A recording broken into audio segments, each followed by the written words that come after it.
Hey, welcome back to PopPop's LitRPG world. I'm PopPop, and this is Justin Whitaker, author of the never-ending story Wraith Wizard Ascendant. I cannot get through the book yet. It just conspires against me. So, and are we here? Are all these people here? Are all these same comments here? Or are all these comments from the previous one? I don't know. They should just be for this one. Gary, are you here? Who all is here for Justin's interview? I'm trying to figure this out. Don Walter, I know, is here for you. We know that for sure. We're all bots. Okay, fine. Lovely. Don't even. That's traumatic for PopPop. Because there was a really big bot controversy a year ago. And I was almost destroyed before I even got to develop my character. So Justin Whitaker is a first-time author, first-time marketer who took LitRPG by storm in the fall of 2025. Self-promoting, self-whatevering. And then he vanishes in January or December for a freaking week. Everyone thinks he has been like Isekai to a different world. Doesn't tell anybody. I'm like, holy shit, my interview is going to be screwed up. I already ghosted him once, and now he's ghosting everybody. What the hell? Look, that is how much I have to go. I blame you. Well, it's practically the length of a smaller book, but not in this genre. That's like a cozy fantasy length right there. Of what for what I have to finish? Yes. What you have to finish, yeah. Not what I had to get through. Yeah. Apologies for all the words. I hope some of them were good. They're good words. They're good words, come on. So, how long did it take you to write Wraith Wizard Ascendant? Okay, so I'm and thank you, by the way, for having me on this show and for absolutely. Thank you for showing up. I appreciate it. I'm glad that I did not disappear in the mountains when I was on vacation for a week, and I apologize to everyone for going radio silent. But yeah, I'm really, really happy to be here on this show and to be able to talk about this, and just with how kind everyone in this community. Wait, before we go. Yes, Dennis, this is the guy we forced to make physical copies of the book. him and Kenny King and several others. So I make people do physical copies. Well, so long as you're using your powers for good, we do appreciate it. I do. But so the question was, how long did it take to write this one? Yes. Okay. So the very short story on this, I'll give the full answer, but I'll keep it succinct. Once I did my genre research, which I read a lot of books in this genre in a very, very short period of time. And I have notes somewhere in a notebook, and the notebook is like this big because I took really copious notes on all of them, but they're all mush in my head because I read like 20 books back to back in like a 2-week period. The firsts of just about everything: Dungeon Crawler Carl, Primal Hunter, He Who Fights with Monsters, Defiance of the Fall, etc., just to see what are the expectations of the genre. In the first book. What's that? Are you saying you read the first issue or the first volumes of all the series to get the expectation? To understand that, yes, of each of these books before I started writing. So I started writing my book, and I don't remember exactly when it was, but from the start to the end of this tome, it was roughly 6 months, I believe. It was either 6 or 7 months.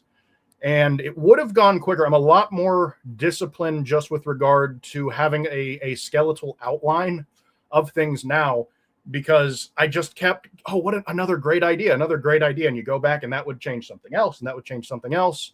And of course, I have a lot of plate spinning throughout the entire book of reveals that pay off in this book, and then ones that follow into the next one. So it just kept being a thing where I would go back and I'd have, commit to editing and modifying things to make it fit and make it work. And that put a lot more time and effort, it put a lot more on my plate, if you will. So going forward, they're hopefully going to take about 90 days to write, and they'll be a little bit shorter. But this one took 6 to 7 months, something like that. And it's like 612 pages long. I know, I've been keeping track. 208,000 words. So let me tell you, do you want to see it or not? Do I want what? Oh my God, yes. You want to see? Please. All right. So if you look back here, Pop-Pop is into the disc plates now. The top disc plate is Slayer Bowl from Kevin Johnson. The author gave that to me as a present. This one is Hunter Mythos's Virgin Art cover for Pure Mage Build, because Hunter Mythos is such a wonderful Florida man. He is so amazing and so cool that I just had no choice but to do that one. Disc plates come from Poland, and they get here really fast. So I did clear with Justin that he owns the artwork that I do for the cover. So here it is. What do you think? Oh, what is this? Oh my goodness. Oh my goodness. I can't believe this. You couldn't just, everything didn't fit because it's not the perfect size, but no, that's gorgeous. There you go. I got to get one of my own. You got to send me how to do that if you don't mind. Well, I'll have to order one for you because I think, we'll just have to get it over to you. I think it's still in my system where I could do that. Are you kidding me? Yeah, no, I think it's in my order history with this plate now. So just so you know, this is the Wraith Wizard. This is Tyson, and this is Veildrax. That's right. Right. That is and correct. he's an evil bastard. I will give you that much. So, and this is the fight scene that I'm going through right now, trying to get to the end. And hopefully, it does end the way I want it to, because obviously he survives. Does he? So, I hope. Well, I plan on making it a long series, Pop. So if he doesn't survive, I don't know what I'm going to do. Well, you can always just have Rune running around trying to find other places to go. That's true. That's true. I could just betray the reader expectation. So, but the woe that I did a couple of days ago was when Tyson met the two. That was the woe. Okay, I thought it might have been a little bit later. I didn't realize it was that. That was the woe. Okay, that is the midpoint. That is the kind of the midpoint climax where things start to change. Yes. So, all right, tell me your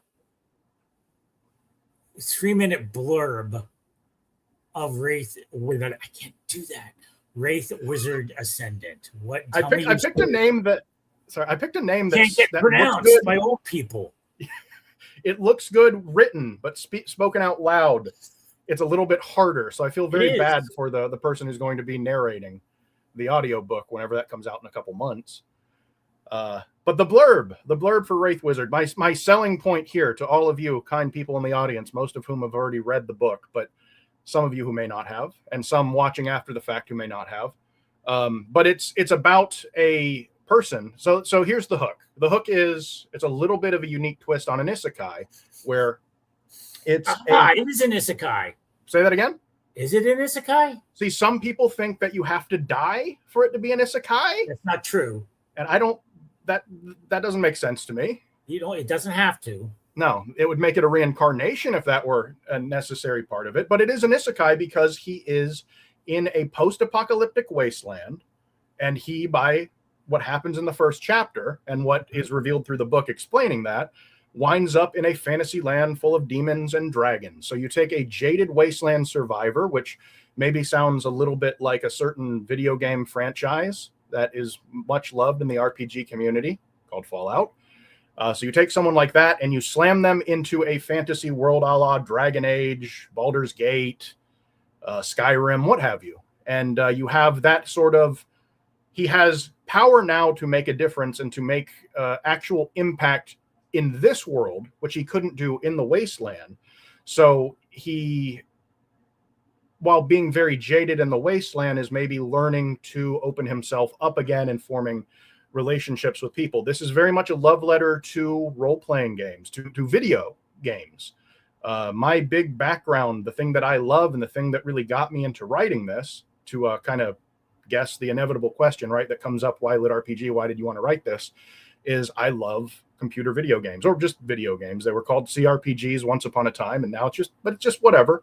Video games that specifically are party-based, that have teammates who you get to know and you come to love.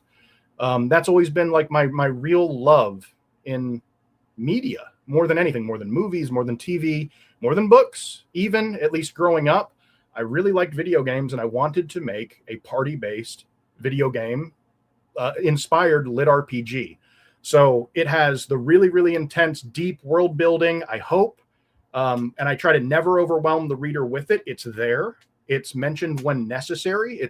Things are paid off. Thank you, Jodan. I appreciate that. Or Joseph Worley. Thank you, Jodan. I appreciate that. And Empty Veins is here. My goodness, everyone is here. So many people are here. Empty Veins is here? Oh my God, we're going to get some really good music out of this then if Empty Veins is around. Some very kind folks here. But just to close the door on the old wagon there. It's my attempt at making a lit RPG that is inspired by party-based video games, Dragon Age, your Baldur's Gate, Final Fantasies, even Ogre Battle 64, which was the first role-playing game I actually ever played that most people here are not going to know.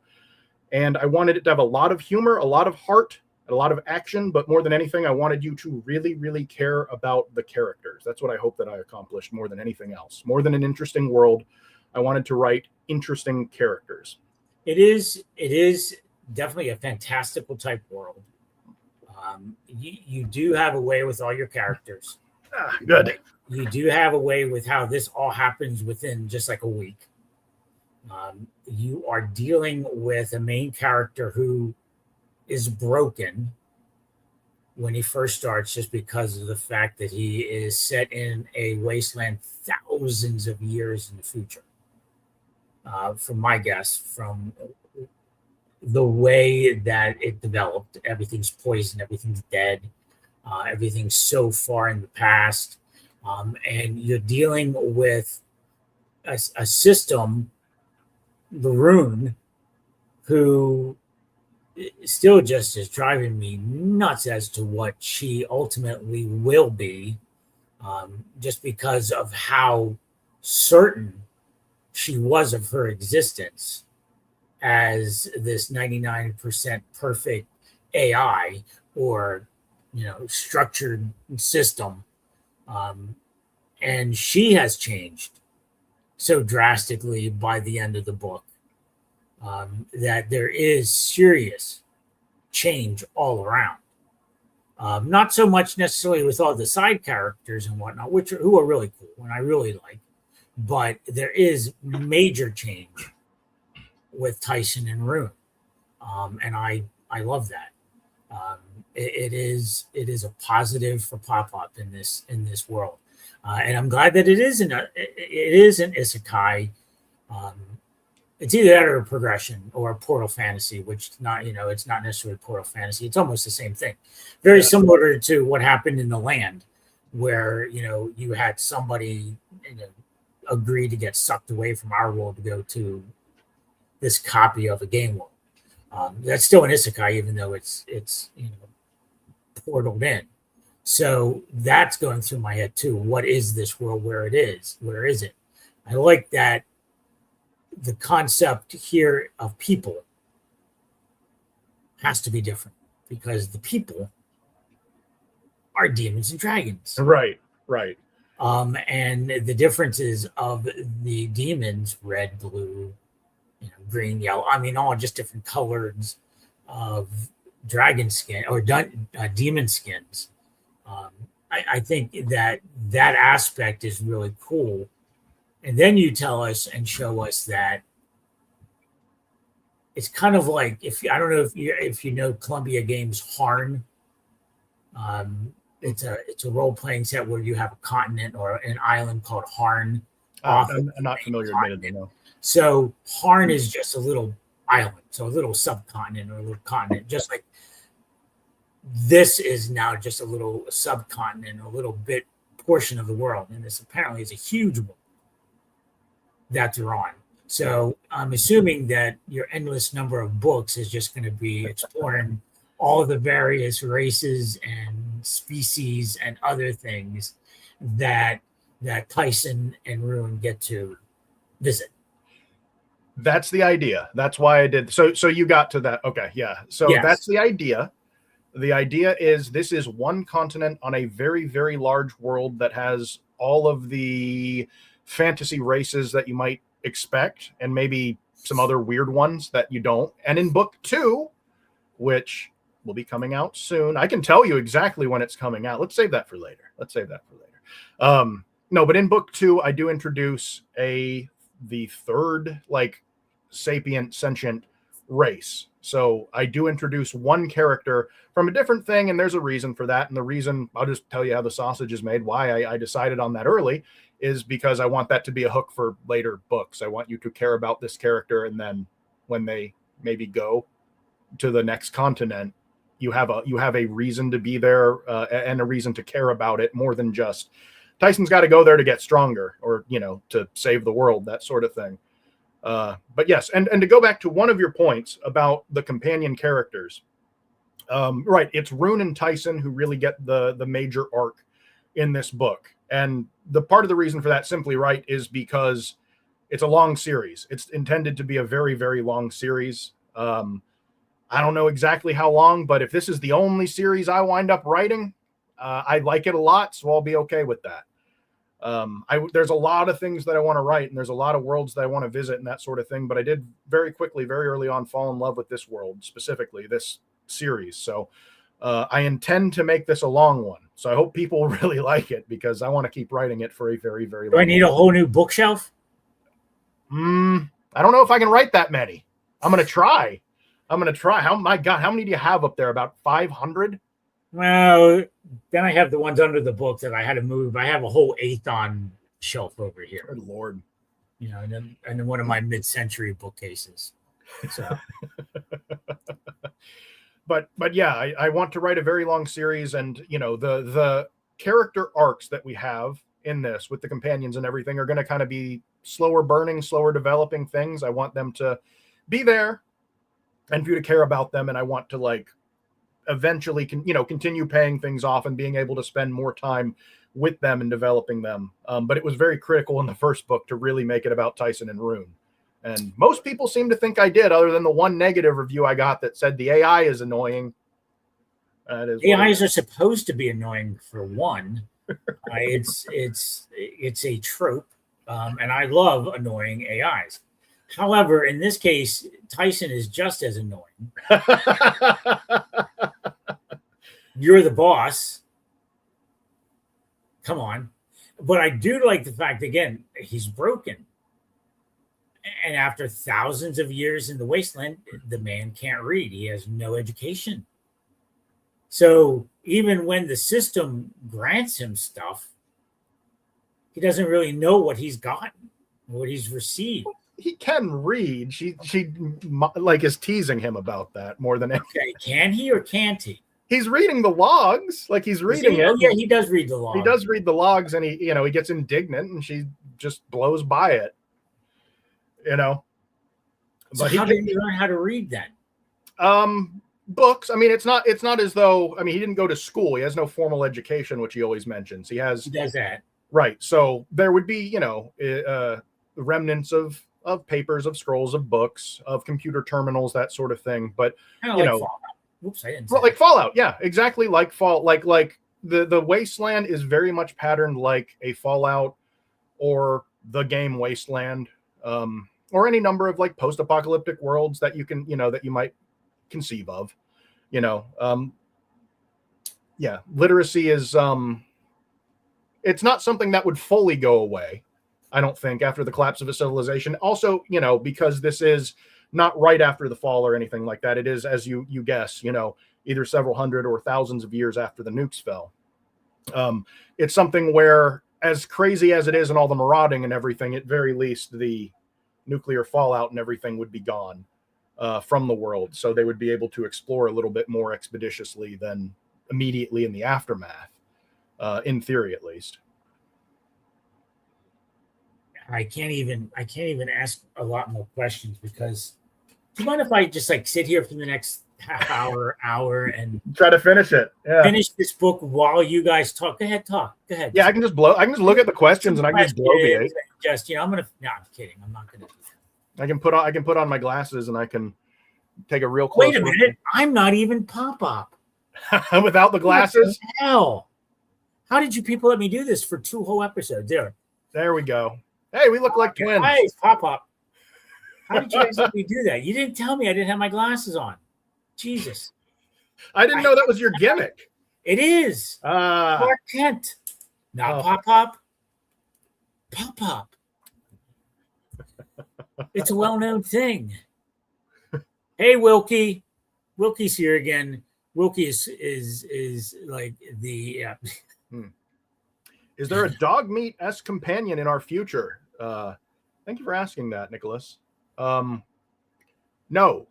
not currently, or at least not planned. You know who Nicholas is, don't you? Yeah. Okay. I was causing mayhem in his interview 2 weeks ago. Yes, you did. Yeah. It's good guy, good author. It's part of the fun. I want to know, just so you know, Nick, I'm going to order Paco next for the next disc plate.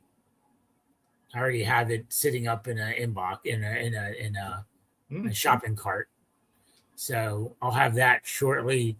And to read Wilkie's question.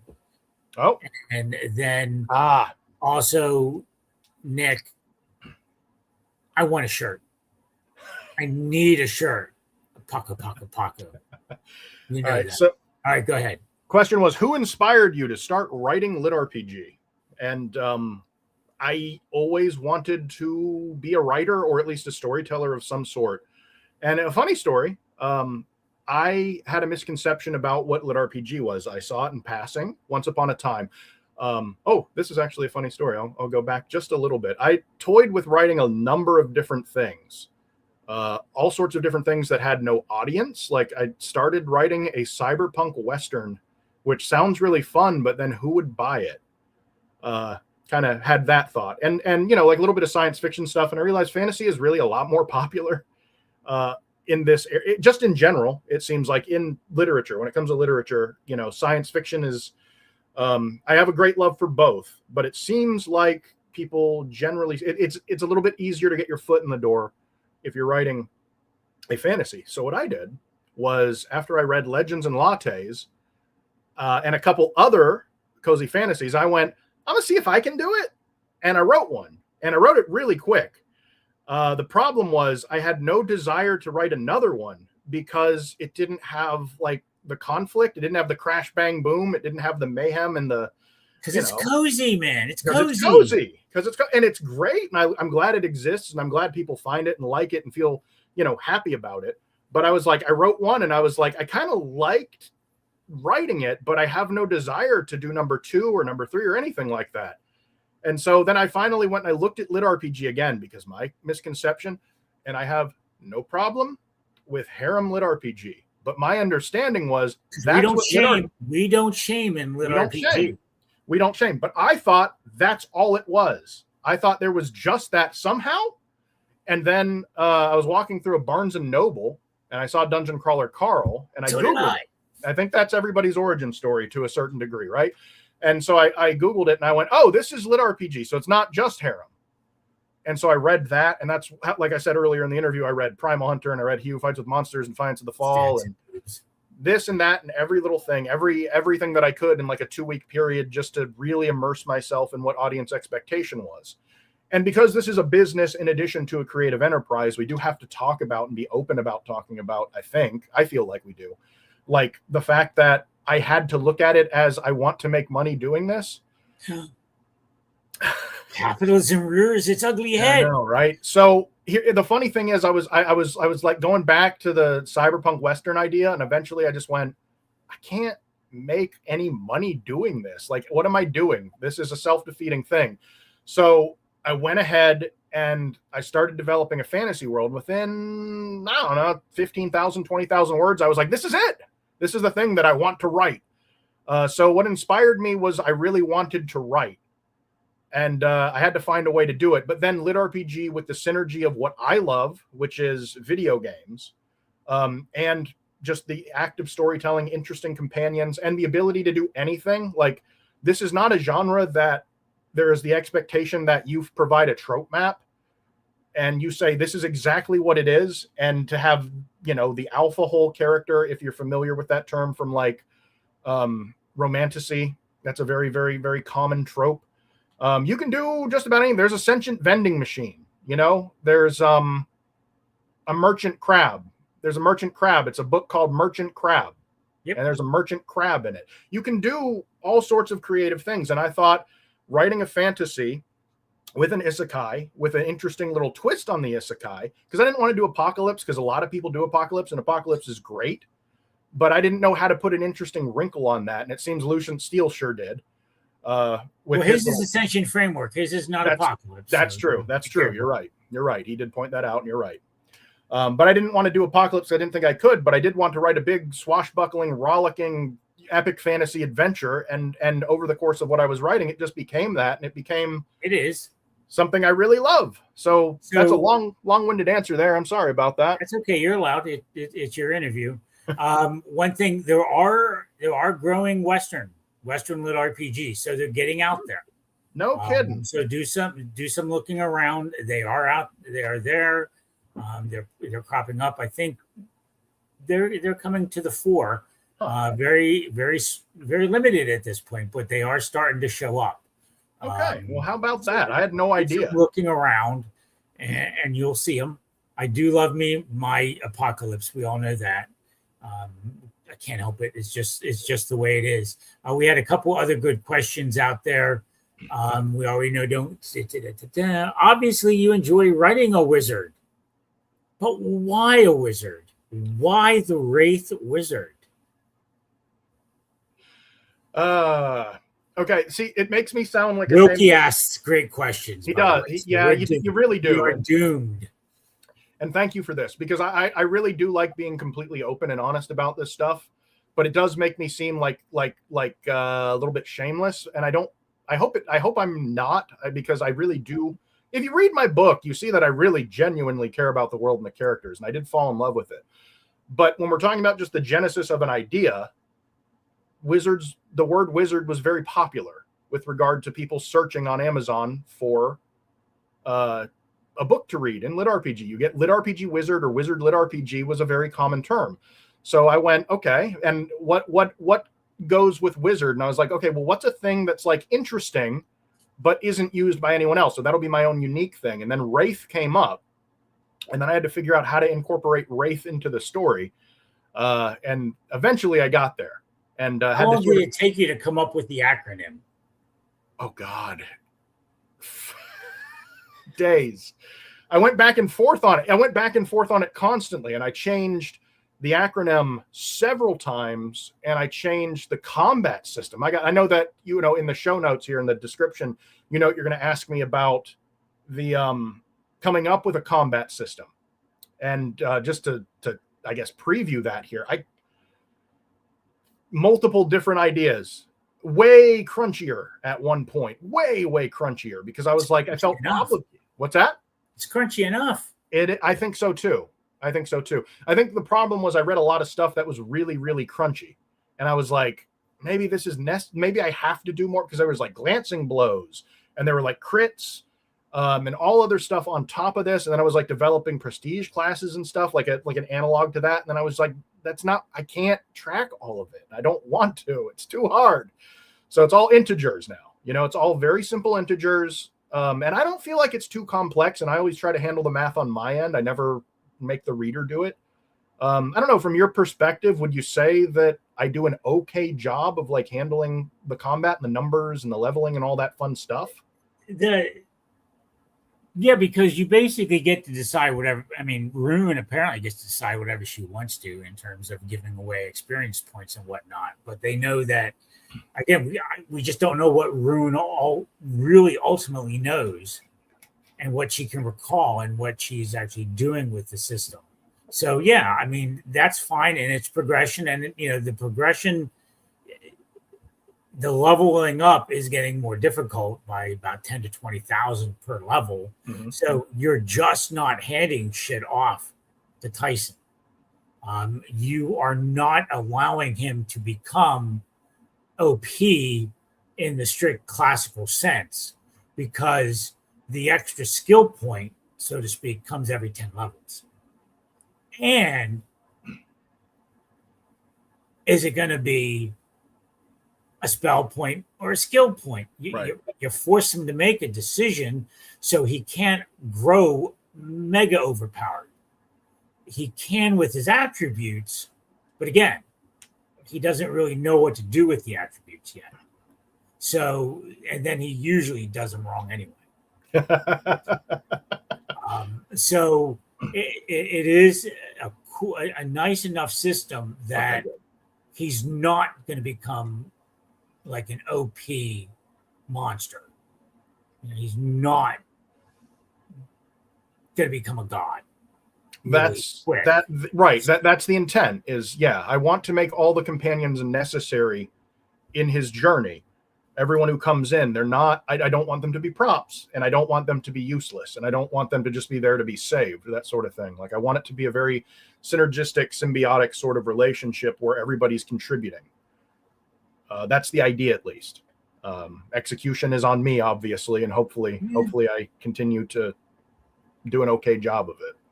And of course, there's the ever important question: do you prefer crunchy or creamy? Everyone knows what PopPop likes. What does PopPop like? Oh, crunchy. How crunchy? I can deal with, slight crunch, but I need to see. I mean, look, I do go through books and say, not enough. That's progression fantasy. We'll put that over there and we'll get to that. Okay. Then there's got the crunch. You've got Erebus Esprit's Project Tartarus Archie. His first, that is crunchy extraordinaire. That's why it ended up being my number one read last year, just because there was so much crunch in it. Ultimate Level 1, great amount of crunch. I need crunch. I need apocalypse. I need crunchy apocalypse. Make it happen. You hear that, guys? Crunchy apocalypse, no zombies. Oh boy, the opening chapter of mine must have driven you nuts. Huh? Oh, I was really concerned there, but I knew something was happening there. But okay, let me, before I answer this as well, for me, can I ask you, on a scale of 5 being the most, how crunchy would you say mine is? You're the crunch expert. 3. Okay, that's kind of where I was aiming. Mid crunch. I want a good, balanced, integer-based combat system that is very, very easy to follow. That requires the reader to do zero math. There's no math. Right. Yeah, do no math. There's just, you've got Ruin to do the math for you. So. Right. So what I wanted was something that is very easy to follow, but introduces a lot of combat possibilities and fun, interesting things that you can do with it. So it's like giving myself like a Lego set or something, Connect blocks, I don't know, and figuring out how I can configure it and make it work together in a way that is like unique and interesting every time, every combat engagement. So that, and also, so hopefully it's not just Alpha Strike, he kills everyone immediately. I don't think that's ever happened. I mean, not even with the tax trolls. So, I mean, unless Nyx is doing, oh my God, I'm going to get allergic. Giant cat. Allergic to freaking cats. I'm sorry. Get out of here. So, what do you like, crunchy or creamy? That was the question until I was so rudely Ken interrupted. He's coming back for more. I like kind of what I did. That's my ideal, is that it's easy to follow and it's somewhere in the middle. It's kind of a cop-out answer, but that's what I like. I want it to be mild to medium crunch. How about that? I can live with that. Yeah. And the reason why I think it's important in this one, other than the fact that every chapter you begin with, you do a recitation of where he is and what he has, which is fine and dandy, but it's going to drive your audio audience nuts. Yeah, I'm cutting that out with a way to resolve that. Yep. Just to give you that ahead of time. I don't mind it. Because the reader can just skip it if they're not interested. Yes. But the audio, I'll look to see what slight differences there are in terms of right. what his hit points are and what his mana points are, magic points. But the battle scene just goes on forever and ever and ever, and it's cool because you don't have to worry about damage numbers. You do have to worry about his mana points and the regen, but that's fine and dandy. But it just keeps on freaking going. It is a very, very big climax that is supposed to pay off. I hope it does, because I still have 612 minus 5. I have 90 freaking 5 pages to go. God damn it. When's book 2 coming out? All right, book 2. I have not posted it for pre-order yet, but I'm getting the cover back very, very soon. Book 2 is going to be out March 1st. So book 2 in this series is coming out the very 1st of March, and it is called Wraith Wizard Commander. So I hope everyone will pick that up. I'll consider it. I think you know better. Know better in what way? That I'm going to have it. That you will. I hope so. You seem to like it's always possible that I botch the last 96 pages. And you wind up just throwing the book in the fireplace, which you don't have because you live in Florida. That is correct. But we do have a fire thing in the backyard. A fire, like a little fire pit? Yeah, something like that. It's movable. It's movable. Right. So, well, if you're really a Florida man, you have to have a bonfire. You got to dig a hole, and you got to just throw some. I have sand in my backyard. There's no dirt here. I'm on a sand ridge. We live on what used to be the bottom of a sea thousands and thousands and thousands of years ago. So, no. And again, it's going to be cold. What else do we have going on over there? We have a gator. I saw the gator slither into the retention pond today. It's not that big of one, so we're okay right now. I do not miss that part of Florida. I'll tell you that. Uh-oh. What's this? Wilkie, not yet, because I have it, but I have to go back and look at my interview with him to see where Wasteland Warriors fits in with his other series. I think he said that you can actually read those standalone, but I know they're somehow interrelated to one of his other series, but I have not yet done it. But I love me some James A. Hunter. He just has to release freaking Kingdom Kiosk, cut this, edit that, put it up there. And for months and months and months, I bugged the man because he didn't give me my real imitation Versace bathrobe until just like right before the interview.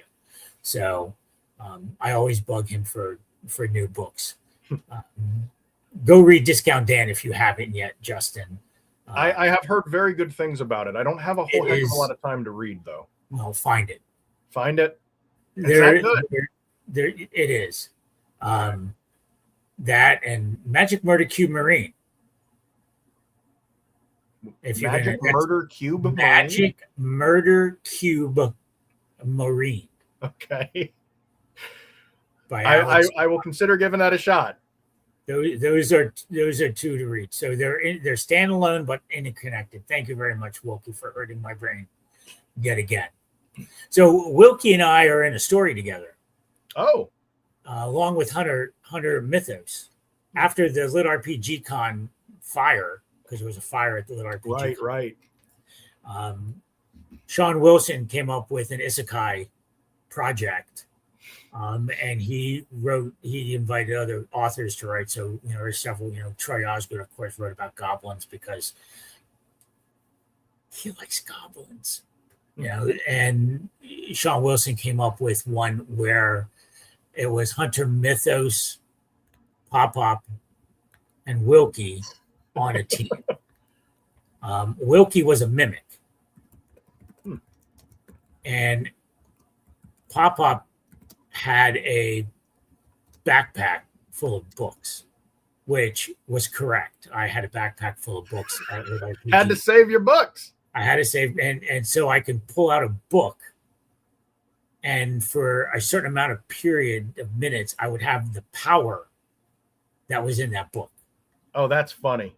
So that was cool. So, that's really good.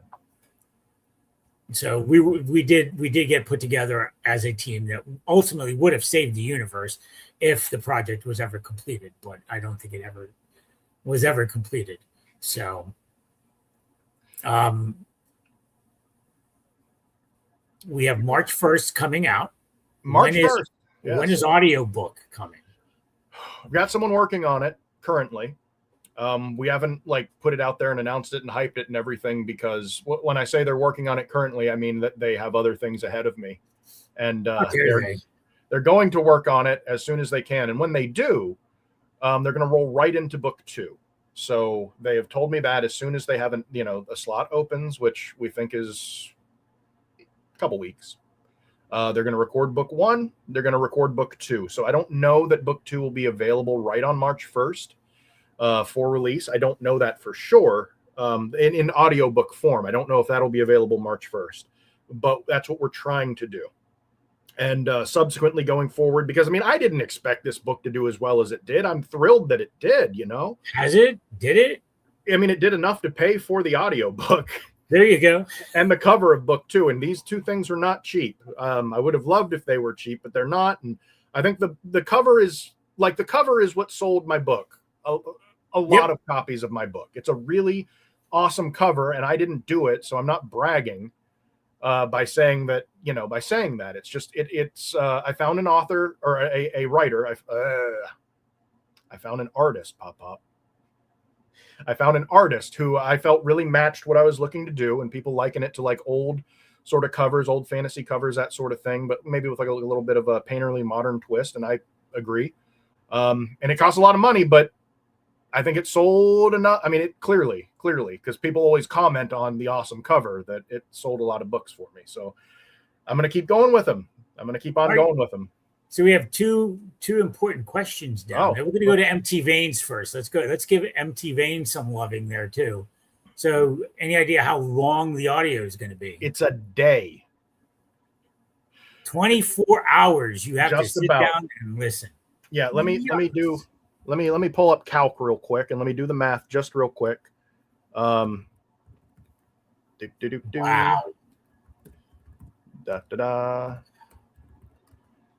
Yeah, it's about I think it's 23 and a half hours, something like that, is most likely what it's going to wind up. There you go, Joe Dan, Corporal Francis. Oh my God. That was okay. Corporal Francis, what is it? Francis? Is that his name, Joe Dan? I think that's what it is. What's your favorite book of all time? That's tough. And I'm not going to do the annoying thing and say mine. That's really tough because my big cultural touchstone, my favorite work, obviously, is, as I've noted, video games. But favorite book would... God, it might just be Lord of the Rings. It's kind of the easy answer. It is an easy answer. But it's something where it's I really do enjoy books quite a great deal. Favorite book of all time. Yeah, what's yours? All time. Yeah. Is it Wraith Wizard Ascendant, Pop? Yeah, let's not get carried away. I bet it's your favorite book named Wraith Wizard Ascendant by Justin Whitaker. It is. That's an accurate statement. Okay. That's brutally tough. Right? Why'd you have to ask that question?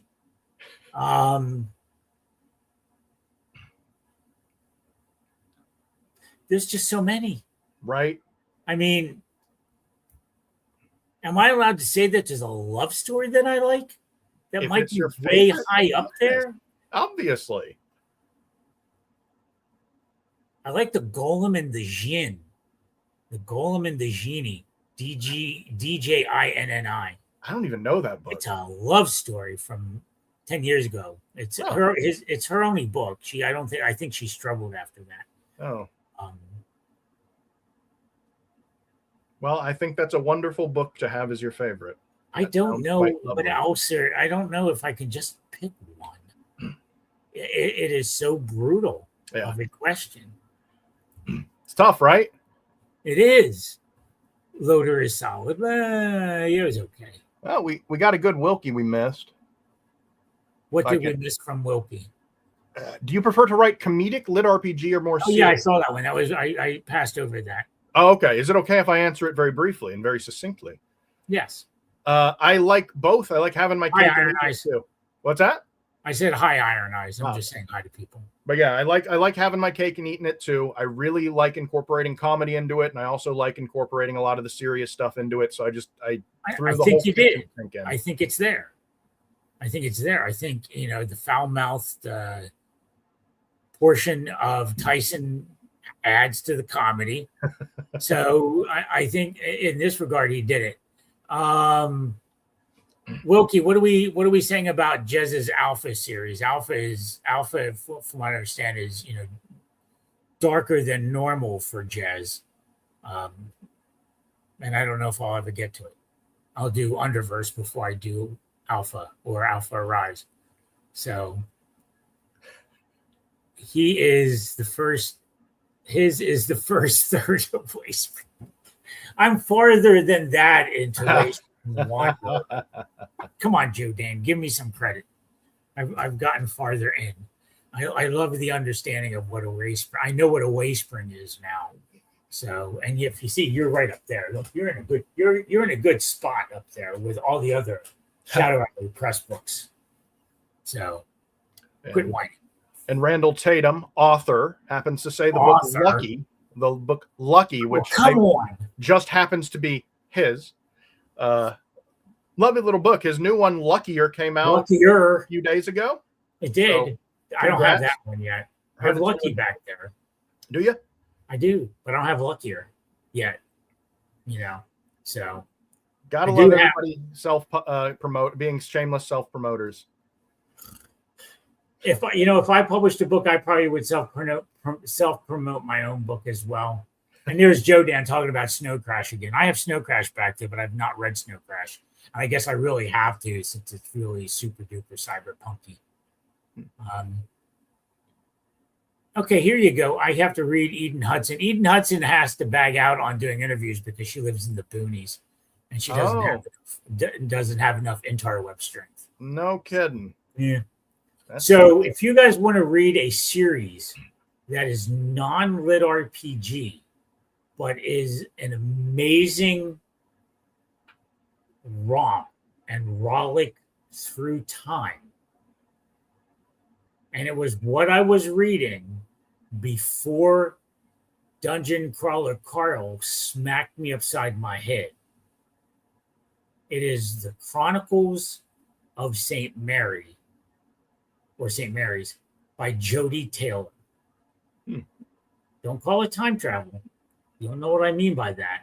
It's at least 13 to 20 books of time travel. Wow.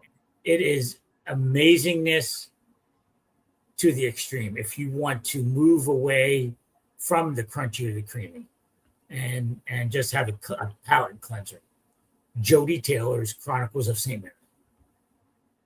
Freaking amazing series there. Justin taught me how to self-promote. I saw that one. I think you taught the world how to self-promote. Did Justin. I really? Like, you did. It's so irregular what I did. You are an outlier in self-promotion. You took took it by storm.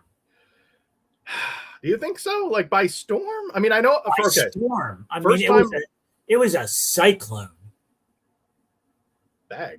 Well, it was my first time in this sphere. I put out a book. I had no platform.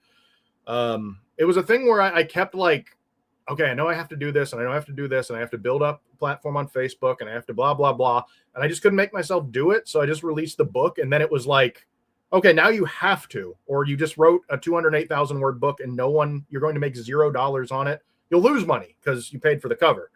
So that kind of lit a fire under me, I guess, and I had to make it work. So I posted, and I followed everybody in every group, and yes, you did. I just kept clicking follow, and then once I followed a few people, it's like, okay, you have 50 mutuals with this person. So I was like, okay, they'll probably want to be my friend. So I would click on them, and most of them are just like, yeah, hey, thanks for adding me. Cool. And then I've met so many people, many of whom are in this chat, and I appreciate that. I appreciate you guys all showing up because it's different people. Oh, by the way, go subscribe to my YouTube channel, damn it. I had 141 users before this. I'll know if I get any more. Yeah, go and subscribe. Over on TikTok, I'm at 800 and something. Get me up to 1,000. God damn it. So you're already here. You're already here for the YouTube. Lawn. Yes. So just click it. Subscribe. It doesn't hurt. I'm not charging you yet. Oh, I didn't say that. Thank you, MT Veins.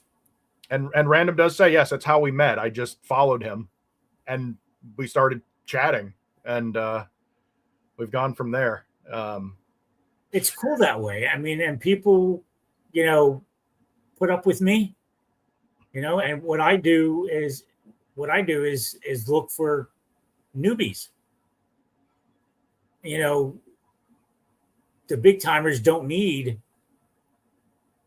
promotion from at this level. I need to promote people like you, people like Lucent, people that are over on Royal Road or moving off of Royal Road, that are in the smaller portals and mangoes and even Shadow Alleys, because there are some authors in Shadow Alley that are not super well known. And so that's that. And I try. Yeah, and we thank you, and frankly, we really need you. And it's something that I think we've talked about a little bit, you and I talked about this with Jess over at in Other Worlds podcast. Yeah. And I think I spoke to Daniel Coolbaugh a little bit about this. He's got his podcast as well. He does. But and a lot of other people as well. There's a lot of podcasts in here, and I think everybody we're bifurcated. We're like a little stratified on the Facebook. That's how Facebook is. Even though we have these giant communities, of 50,000, 80,000, however many people in them, the way that Facebook is you're not necessarily aware of what everyone's doing. If the algorithm doesn't decide to push it to a lot of people's pages, then it doesn't get pushed to their pages. So like somebody in the comments, I don't remember who, I saw go by that, I didn't know about this podcast, glad to have found it, and there is a lot of that with this community, I think. And that's why we need people like you, Pop, because you've got the platform. I thought you were like part of this for like 10 years or something when I joined. 1 year, literally from you're like the interview show version of me, as me being the author, like in that you just promote and get your name out there. But even you have to remember too, I didn't start doing this until August or September. Okay, I didn't know that. I thought you had the show basically as long as you'd been in. No, okay. Well, how about that? No, because I didn't know anybody or know anything until LitRPG Con. Oh, no kidding. I got onto the Discord. Fun fact: LitRPG Con Discord started in June of last year. So a month or so before the con itself. The very first person to subscribe to LitRPG Con Discord was the author Shinhofen. the major super mega. The very first non-author member of the Discord was some guy named PopPop. You go where the people are. It was like the sixth person to join the Discord. I have evidence of that. It was pretty cool. How about that? Any other fun questions going here? LitRPGs is one of my favorite genres, and Justin Books is coming up very soon. Read Justin's book, damn it. Yeah. Don't listen to it because you can't. Read it. Yeah, or wait and then read it in like March, April. Or I mean, listen to it in like March, April, somewhere in there. But also read it. Ears. That would just hurt my ears. Yeah. Oh, would it? It's just I don't listen all that well. Gotcha. But I am going to be screwed. I'm going to have to listen to Mage Tank because Daniel Wisniewski made me laugh within the very first 12 seconds of the voice acting. So we'll have to see. Is there a link to the disc? Reading is not a link to the Discord to the LitRPG Con one. Maybe just type in, do a Google search, LitRPG Con Discord, and it'll get you right there. I bet it's on. Yeah, it's on their website. If you just go to their website and scroll down, you'll see the image of LitRPG of the Discord. And then stay away from Below Decks. It's a horrible place to be. They're a bunch of degenerates. Here, I'll post it in the chat. It's true. It's true. That's a whole story. That's a whole story from last year. Do you feel you have a hobby that has made you a better writer? I read a little bit of nonfiction in addition to reading, fiction when I get a chance. I don't really have time for either of those actually all that often. Craft books. That's not a hobby. That's work. Listening to interview shows like PopPop's with other authors and hearing what they think and comparing my own creative process to theirs. That this is something I enjoy, is listening to them, asking questions in the thread, and really hearing what they have to say, because everybody's got a different approach. And some people have like a spreadsheet with their numbers in it, and I'm much more free flying and willy nilly. Actually, somebody asked that question earlier. How do you track that stuff? I don't do it very well. I am very, very deliberate when I write a combat scene where I will make myself go over it 3 times, because you have no idea how many times in the first book I screwed something up and then caught it in a revision or the final revision where I'd given myself too many points or I added something up wrong. So I'm more deliberate about it now, and I really make myself go over it with a fine-tooth comb. And I've had other people say, I keep a spreadsheet like this, and I'm like, I should probably do that. So one thing that does make me a better writer, at least mechanically in terms of LitRPG, is listening to other LitRPG writers talk about what they do. And what inspired you to become a writer? It was the year 2000. I was a little kid, and my mom took me into a Toys R Us. And we walked through the aisles, and she said, pick out any video game you want for my birthday. And so I saw this game called Ogre Battle. That's how I pronounced it, because I didn't know what an ogre was. Ogre Battle 64 for the Nintendo 64, as you might guess. And I don't know why, but young me was just enchanted by the cover. And so I was like, I want this one. And what I got was this massive, sprawling, political, tactical, really fun role-playing game. And it also instilled some things in me. I was up, even as a kid, I was like, I want to get more dialogue with the other characters. I didn't know that wasn't the word that I would have known at that point. I want to talk to them more. I want to know more about them. And I would read the appendices and the codexes or whatever they called it in that. The Hugo report, I think it was called. And because I wanted to learn how they all work together and just make up stuff that they might be saying in between missions or whatever. But that's where it really showed me the power of the RPG, which is why, it almost feels kind of like serendipity or fate that it's called LitRPG, because the thing that I always loved my entire life from then up until you go from there to Final Fantasy VII. Later on, you find out about Oblivion, the Elder Scrolls Oblivion, and then, much later Skyrim, but Fallout New Vegas, Dragon Age Origins, Mass Effect, the Shadowrun trilogy in the mid 2010s, and so on and so forth. All these games, what they have in common for me, most of them, is it's a big world with a lot going on. It doesn't have to be save the world, but it can be. But it has to have, for me, most of the time, it generally has really interesting companions. So it made me want to be a writer. At first, I wanted to be a video game writer. And then I realized that the industry is god awful horrible to the people who work in it. And I was like, I don't want to do that anymore. But I always had that itch to write something. And it stuck with me, and it stuck with me, and it stuck with me. And now here I am. And I get to say, look at, my shelf right behind me where I've got my books. I'm an author now because of a random trip to a Toys R Us in the year 2000 where I picked up a game that I couldn't even pronounce. Huzzah. Life's weird. Huh? Huzzah. Yeah, life is a weird thing, isn't it? Yeah, kid in the year 2000. Yeah, I feel so old. Yeah, well, I do too. But yeah, that's the truth. That's what made me. Hard to believe. March of the Black Queen is amazing, and I need to rep Ogre Battle. You see, the thing is, I know March of the Black Queen is the better Ogre Battle, and I still never played it. Didn't have a Super Nintendo. I remember playing EQ back in the 90s. I started playing MMOs in the late 90s. Really? So it was EQ. Oh, EverQuest. EverQuest. Okay. 1 into Asheron's Call. Mm-hmm. Into WoW. And then I stopped playing WoW when the rage became a thing because I hate people. I don't want to deal with it. I don't want to hang out with 40 people. You run an interview show where you talk to people. Oh, wait a minute. Do I? Oh, I didn't mean that. So, of course, I'd love to talk to people. You should know that.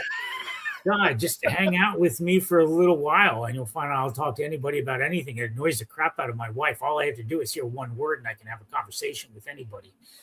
EQ was so good up until that weekend when I was like going into some sort of cave and this goblin froze and the system just crashed. And that's when I went to Asheron's Call. So I do remember being in some sort of valley in EQ.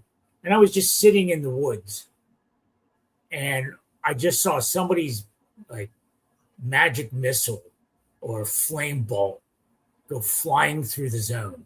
I'm like, wow, that's pretty freaking cool. And just weird little things you could still remember. Yeah. From your games 30 years ago, 25 years ago, but you can still remember them. Like I know where this ogre centurion's going to spawn. I'm just going to freaking sit here and whap it constantly for the next 5 hours. So, but I did nothing for me for reading. I was reading my sci-fi and my history back then. So, what else do we have to ask? Joe Dan, any questions? We didn't even go over the ones that you put in the description, did we? No. We kind of indirectly did, or kind of directly, about a number of them. Kind of just taking a meandering path. But I'm looking. What does it mean to have Pop-Up as a spirit animal? That's just freaking scary. The origin story of Wraith Wizard Ascendant and what sparked it. We kind of talked about that, wouldn't you say? Yeah, we did. Progression to make money. Well, I wanted to tell stories and make money. I didn't want to write. Okay. I didn't want to write into the void and release something that 3 people picked up. Well, I think that a little bit more than happened. Lineage 2, wasn't Lineage just like, wasn't that just too on the rails? Ultima Online was cool. I think Lineages were just too on the rails. I don't like games that are on the rails. Where you can't, like, if you see something, you should be able to get to it. Mm-hmm. But sorry. So, what else? What else do we want to talk about? Companions, party dynamics, and that game friendship bond progression is one thing you put in the description. I did, and it is. I mean, the way that Rune and Tyson are growing together, but it's also raising so many questions for Rune. Mm-hmm. Rune went from being this ascendant, all-powerful system who was so certain of her perfection, till now it's like she has no freaking clue what's going on. And I think it's like it's a reverse growth. It's a descension as opposed to an ascension. I guess you could describe it that way, yeah. Yeah, because she just doesn't know what the hell's going on. Yeah. So the idea, right? The idea behind some of this, to go inside baseball again just a little bit, not too much, we like to keep a little bit of the magic, but just a little bit is, this is a slight deconstruction, at least the idea of it overall is it's not a deconstruction in the sense of just completely cutting the legs out from everything that makes LitRPG. Give me one quick second. By the way, Dark Age of Camelot, sorry, never really cared for it. I had to close the door. There was a cat being a jerk. All my friends love Dayak, but not me. Yeah.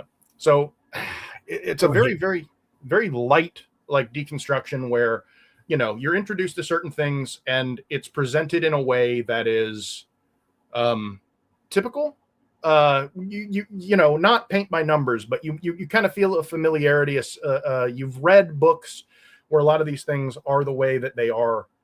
You kind of understand where things are and where they're going to go. And then I try to work, I hope this doesn't sound pretentious, but I try to work to deconstruct it a little bit with regard to the system character.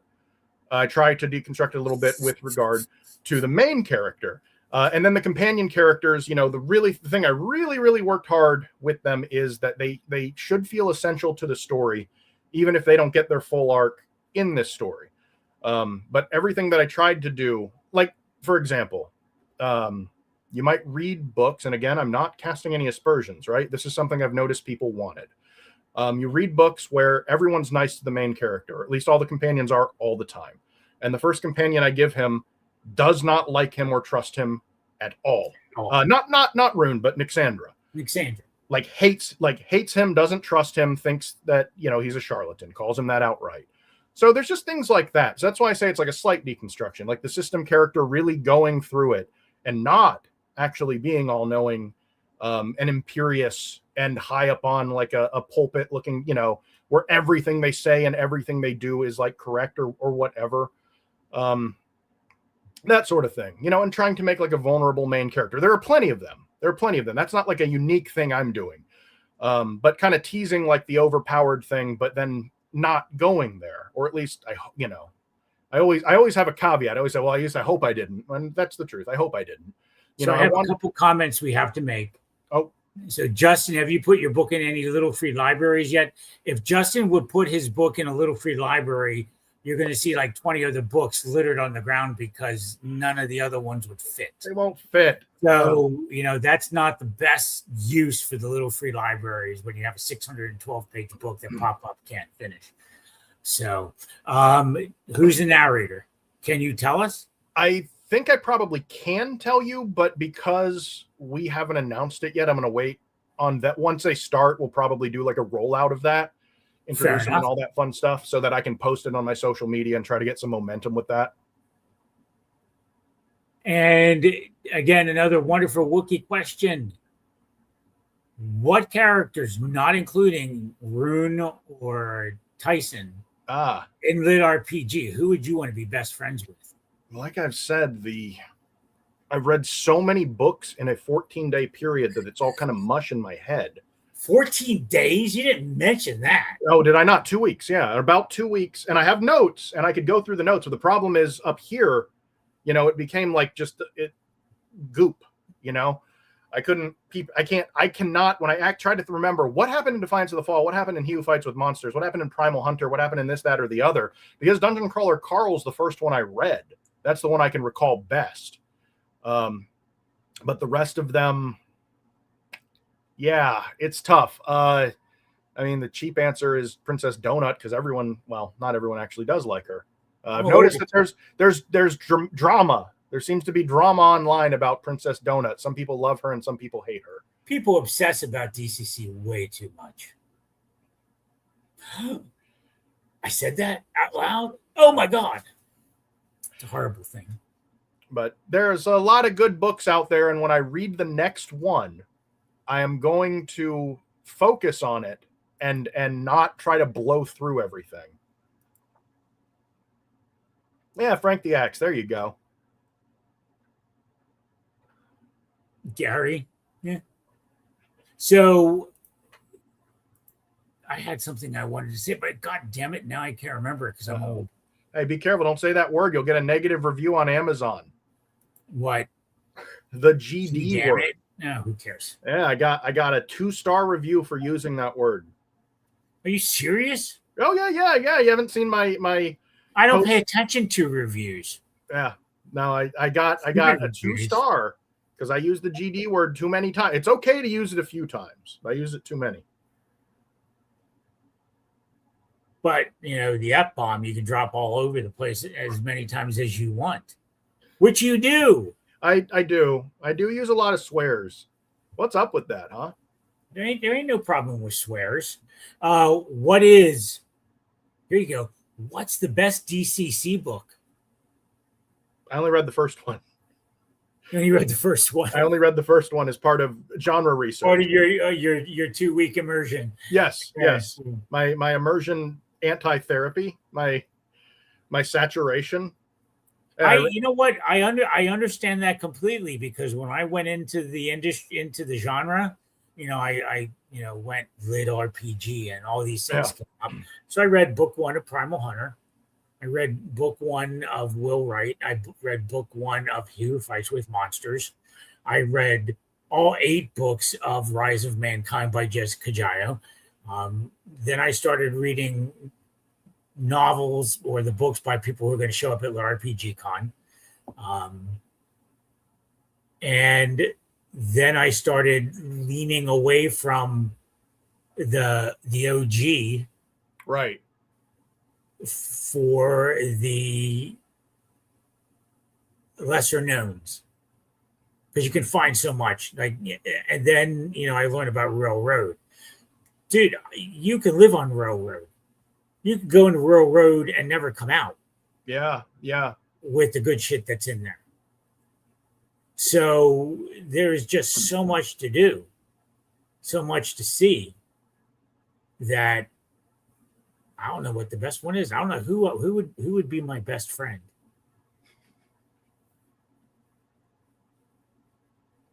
Oren. From I'm Not the Hero. That's who I want to be best friends with. Technically, that's not true. I want to be best friends with Tony from I'm Not the Hero. Because Tony will fuck with people's brains.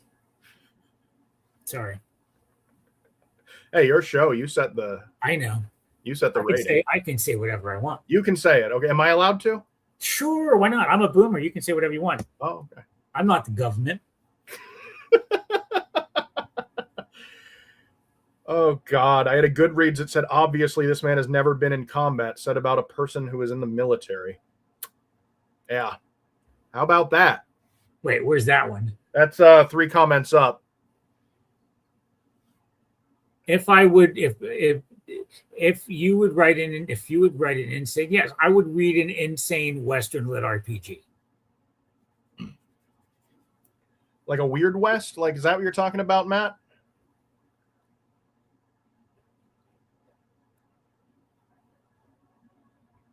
I still haven't found the. Is that it? Was that a Joe Dan comment? Yes. It's one of the most recent ones. Maybe it's not going up for some reason. I had a good read that said, obviously this guy. Oh my good God! But it's what comments are, as we all know. Joe Dan, what do you do with someone like that?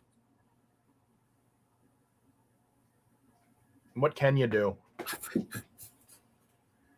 There you go. Bring that up again, Joe Dan. Why do you always have to do that? Your thoughts on VR lit RPG? I think I read 1 or 2. It's an interesting gimmick. It's just not for me. Like, Like Dungeon Core, like that's not for me. Like it's an interesting gimmick. I have no problem with it. It's just not something I'm interested in reading or writing, But VR, you know what?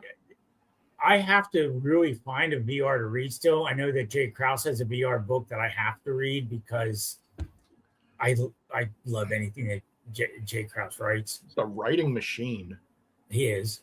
And when I interviewed James A. Hunter, we talked about all of his series, and I told him, when we came to VGO Online, I was like, tell me why I should read this, because VR MMO just doesn't really do it for me. But he sold it to me that it actually had value and meaning, of being in that world.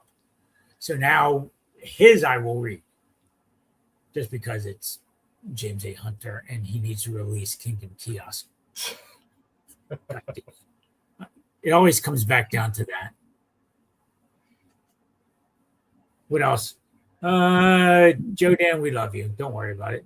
I do have a whole bunch of other questions, but if this is getting a little long in the tooth, I won't ask them. Like people who DM me or commented on my. There you go. Yes, because I have to go eat something because I'm old, and all that. And we actually are getting to be one of the longest interviews in pop-up history. Hey, I told you I can blow V8. Yeah, you can. So what do you want to tell people before we sign off? Oh, what do you want people to know about Justin Whitaker, Wraith Wizard Ascendant, Wraith Wizard Commander, and the remaining 17 novels in the series? We're being a little conservative there. I think it could get up to 30, could get up to 50. Nice. We'll see. No, we'll see.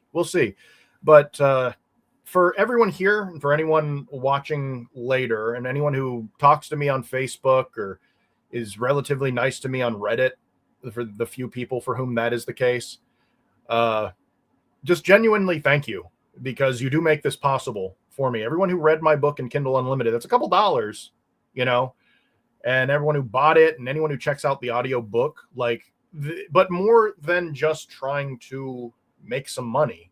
Reddit's scary. What's that? I said to Randall, Reddit goes LOL. Reddit's scary. It can be. There can be some. There's someone who follows me around and downvotes everything I post on there. It's very strange. Immediately, so they have like an alert set. Very strange. But you always get those, But for everyone who is nice to me and for everyone who is interested in my work, even tangentially, this is more than just what I want to do for a living. It's something that really is like a sense of connection. That's why everything that I write really does have chases like that sense of connection, of doing better, of self-actualization, because I think that's something we all do struggle with in our life. I think it's something right now that is very, very difficult. We're all we've never been more connected, and yet we've never been more apart. It's social media, it's the smartphone, it's the awful, awful smartphone, But what I chase in my work is a genuine feeling of something. And for everyone who goes on the ride and feels that really does validate me, and it makes me very, very happy. And for everyone who has DM'd me something nice or constructive feedback, anything like that, it really just means a lot to me, because I never thought that this crazy dream of mine would happen. But on a long enough timeline, I think it's going to. The first book did really well, and people seem to be invested in the characters, and I'm going to keep on chugging along, and I'm aiming for 4 books a year, 4 to 5, but probably 4. They're long, and they take a long time to write, and they take a lot of, it's hard.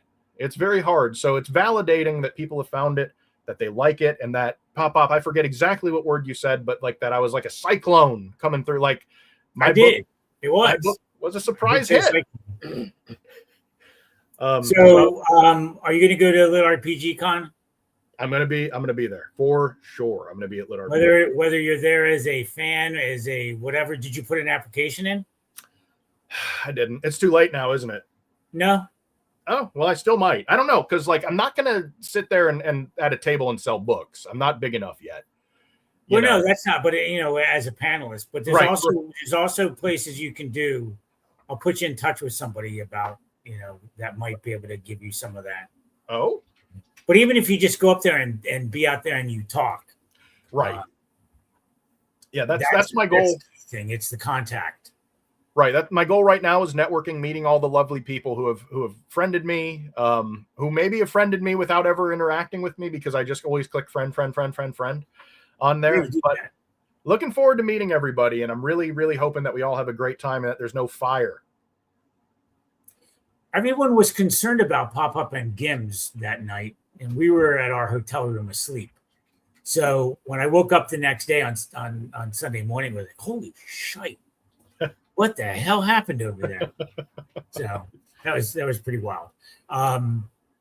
Justin, big fan. Just so you know, it is true. Thank you. And I can't wait for more. I'll be there March 1st. If you make me freaking wait for a paperback, no, I will slaughter you. The paperback will be out the same day, I promise you. Okay. Up front, I paid for everything, so okay. All right, I need that. I'll have bookshelf space for it just for you. Well, I feel honored that there is room on your shelf for 2 of my books, or more. I hope up to 30. Up to 30. It's up to me to do a good job, right?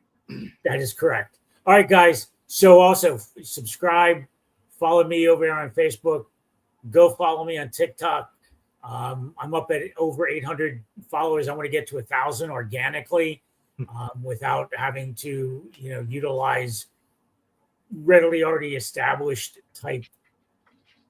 Never mind. I didn't say anything. I'm going to get there organically up to 1,000, please. And if you have questions, if anybody wants to be interviewed by Pop-Pop, let me know.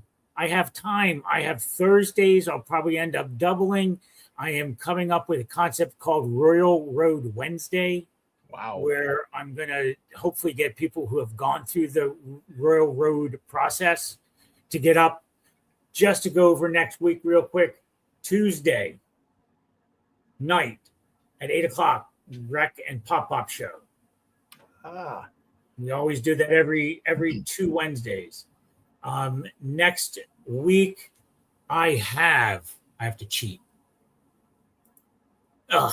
It's not there. Next week I have, here we go. Next week on the 28th, I have Alex Economy, also known as Ceres Streams, big on Discord. Ceres Streams has its own, their own group to help authors create and get better. Oh. Also, Dark Matter Ascension is their main book. And then I have on the 29th, next week, William Merle from Shadow Alley Press, the Dark Lord of Crafting. Cool. A ton of other books. He's on the 29th. So next week is kind of light, thank God. So follow me, watch me, do stuff. I'm here. If you want me to do other things, let me know. Message me. Message Justin. To go on your show? Sure, why not? Am I your booking agent now? Fine, message me and I'll pass you on. You can pass stuff through to me. Yeah. But thank you so much for showing up today, everyone in the audience. Justin, it was an absolute pleasure to meet you. I am going to go finish this damn book if it kills me. I think I'll go have some Frosted Flakes and read 90 pages. Eat, read, and be merry. Thank you so much for having me on your show. And thank you, yes, everyone. My pleasure, everyone. Good night. Pop always has to end it with a Pop-Pop's out.